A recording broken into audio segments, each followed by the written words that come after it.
After 7 years of being a stay-at-home mom, my husband resents me for embarrassing him, and my son tells people I'm just a babysitter. Good. I don't do laundry anymore, I don't cook anymore, and I dress up every day to go shopping. However, the father and son are in a hurry. I was picking up Carter from Windsor Elementary when I ran into Lily Whitman's mom. Just as I was about to greet her, Carter jumped out in front of me, blocking my way. "This is our nanny. You don't need to talk to her." Then he turned to me and shouted, "You're embarrassing. Don't come to school looking like that." I looked down at my faded clothes. Between taking care of the house and family, I hadn't had time to dress up. My ungrateful little brat had the nerve to be ashamed of me, but I wasn't going to take it lying down. I slapped some sense into him, hard. Carter's face turned beet red when we got home from school. I sat on the couch with a cold expression. I didn't cook dinner, didn't clean, didn't wash a single piece of clothing. Carter, as usual, didn't think he'd done anything wrong. He expected everything to continue like normal. "Mom, I'm hungry. Hurry up and make dinner," he demanded. I shot him a look and said, "Don't call me mom. I'm not your mom." I looked around at the dirty laundry and messy living room and sank deep into thought. It's been 7 years since I became a full-time mom. I gave up my job for Carter. Every little thing, meals, laundry, school, health, was all on me. But today the way he acted made me realize all my efforts were for nothing. Why had I sacrificed so much? When I refused to make him dinner, Carter lost it completely. He threw himself on the floor and started screaming. I wasn't wrong. You don't even have a job. What's the difference between you and a nanny? I'm telling Dad. To my shock, Nathan frowned when he heard the story, and his eyes were full of disappointment when he looked at me. "Why are you making a big deal over what a kid says? You promised him fried chicken today." No wonder Carter's upset. "Nathan, are you serious?" I couldn't believe it. "Your son has serious issues, and when I try to teach him a lesson, somehow it's my fault?" Nathan's face showed nothing but annoyance. "Carter's just a kid. What does he know? But you've let him go hungry this long. That's on you." Carter lipped, smug, glancing at me while he whined to Nathan about wanting fried chicken. Before the two of them could head out, I yelled, "If either of you walks out that door today, I'm done with this house." The only response I got was the slam of the door and the sound of their laughter fading down the street. I collapsed on the couch, tears running down my face. 7 years of my life. All for nothing. Every day I'd wake up early, cook, clean, take care of Carter, and do all the household chores. My workload wasn't any less than Nathan's, but now neither Nathan nor Carter appreciated me. Well, if they think I'm so embarrassing, I'm done. I'll spend my time and money on self-care and clothes. Let's see who misses me then. After making up my mind, I tossed Nathan's stuff into the guest room. There was no way I was sleeping next to that man for another minute. I called up Bianca, and we made dinner plans. Nathan tipped Carter out for fried chicken, so I wasn't going to hold back either. After dinner, Bianca and I hit Rivercrest Shopping Mall. I had years of missed self-care to make up for the newest skincare set. Bought trendy clothes and bags? Yes, please. Gym membership, spa package. Got them both. Bianca watched me spend money like water, her eyes wide in disbelief. "Vivian, aren't you worried Nathan's going to lose it?"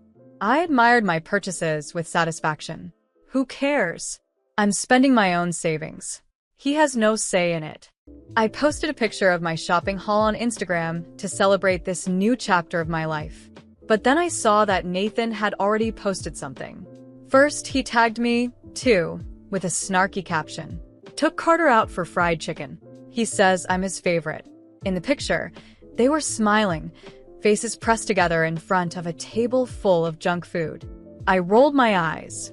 Every time I tried to discipline Carter, Nathan would play the good guy. So despite me spending every day taking care of Carter, it was Nathan who Carter adored. I gave the post a sarcastic like and went to grab drinks with Bianca. We spent the evening mingling with some charming guys who kept calling us ladies in that flirtatious tone that made me feel young again. Dancing in the club released all the stress I'd built up.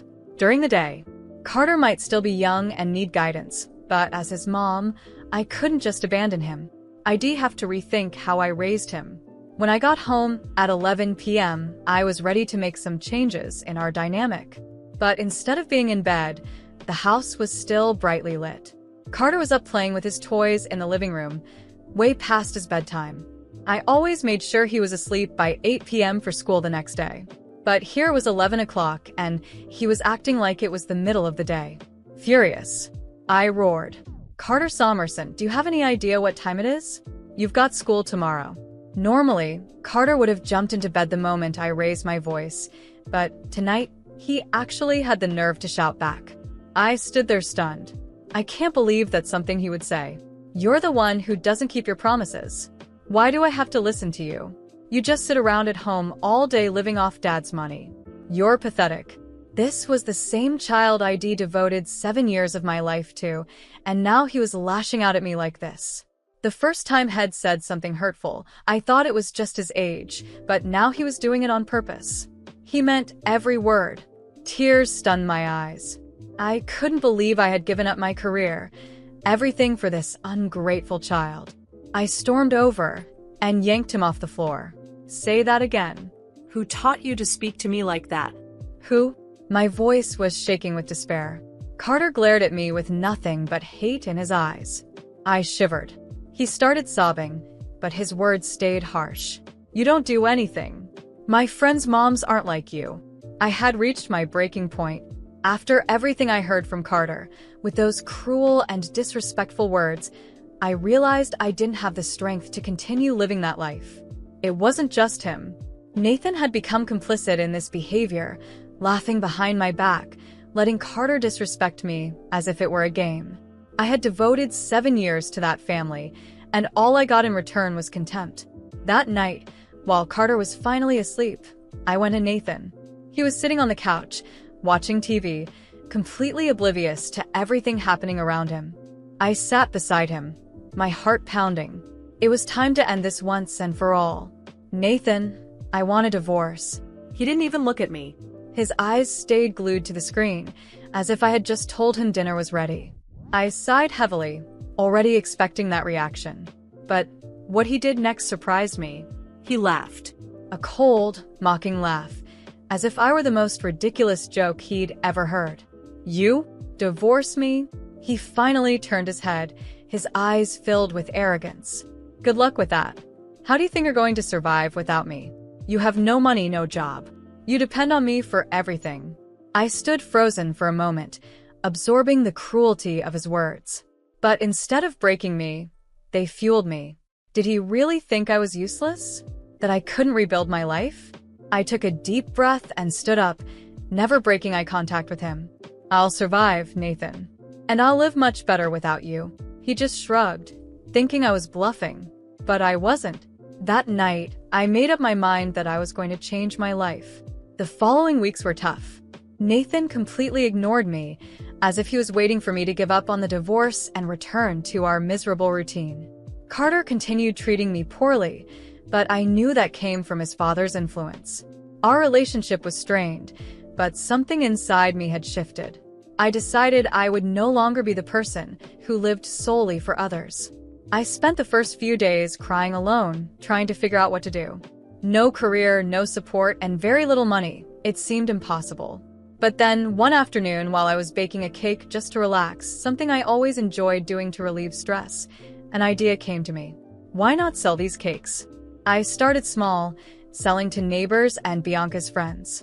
They always said I made the best cakes they'd ever tasted, but I had never taken it seriously. This time, I decided to take a chance. With what little I had left in savings, I bought ingredients and invested in simple, but nice, packaging.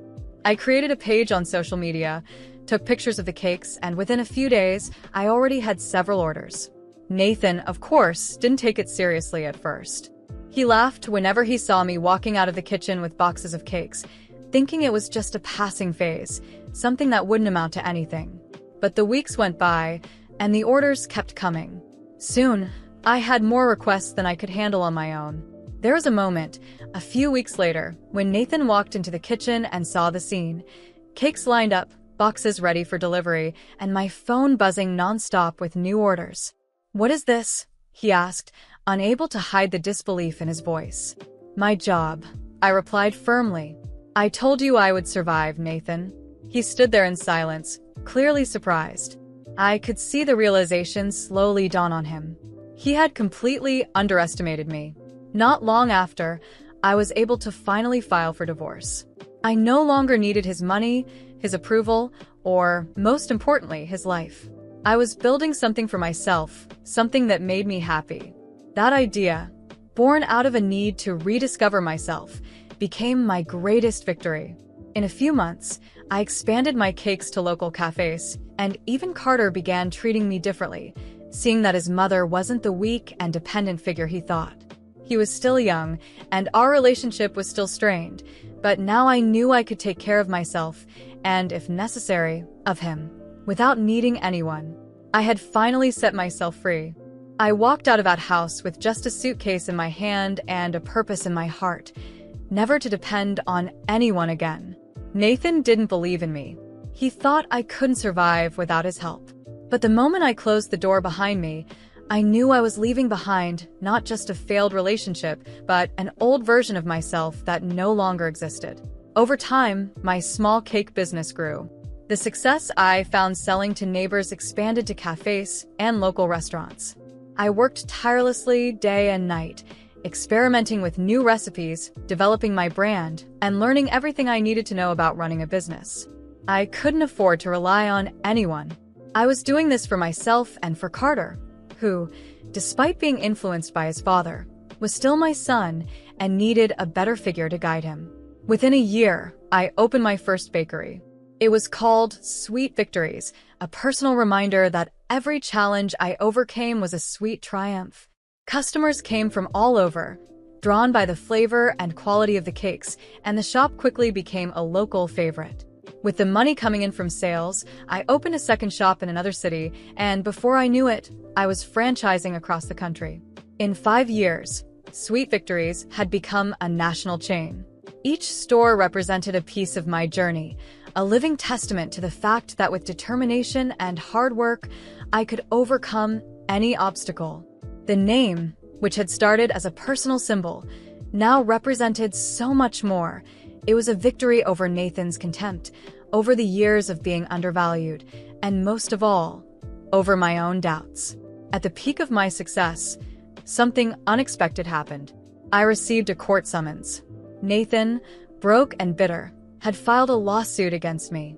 He was demanding half of the Sweet Victories brand, claiming that since we divorced during the business's growth, he was entitled to a portion. His audacity left me speechless. He hadn't contributed a single penny or effort to my success.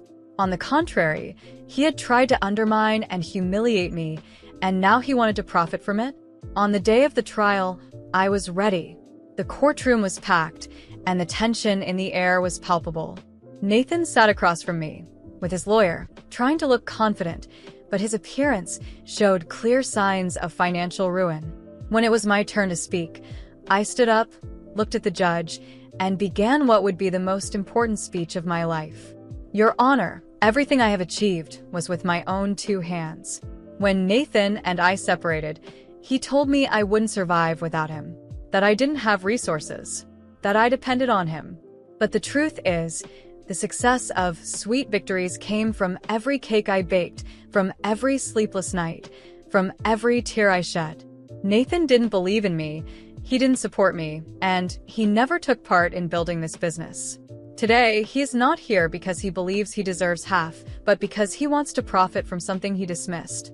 He has no right to a single penny, not because of my pride, but because this is the fruit of my labor, my sweat. And I will never give that up. The courtroom fell silent. I could see the judge, thoughtfully considering my words. Then, he delivered his verdict. I won the case. Not only did Nathan lose the lawsuit, but he was also ordered to pay a fine for trying to claim something that wasn't his. However, when I heard the amount of the fine, something inside me decided I didn't want that money. I didn't need it. I wanted nothing from Nathan, not even to compensate for what he had tried to take from me. Your Honor, I decline the fine. I don't want a cent from this man. Everything I've built was through my own effort, and that's how I want to continue. Nathan stood there, defeated, while I walked out with my head held high. He had lost everything, while I had gained everything. But the money wasn't the most important thing to me at that moment. After the trial, I requested full custody of Carter. I knew that Nathan had been a terrible influence on him, and my priority now was to undo the damage. The judge, recognizing my dedication and the situation, granted me custody.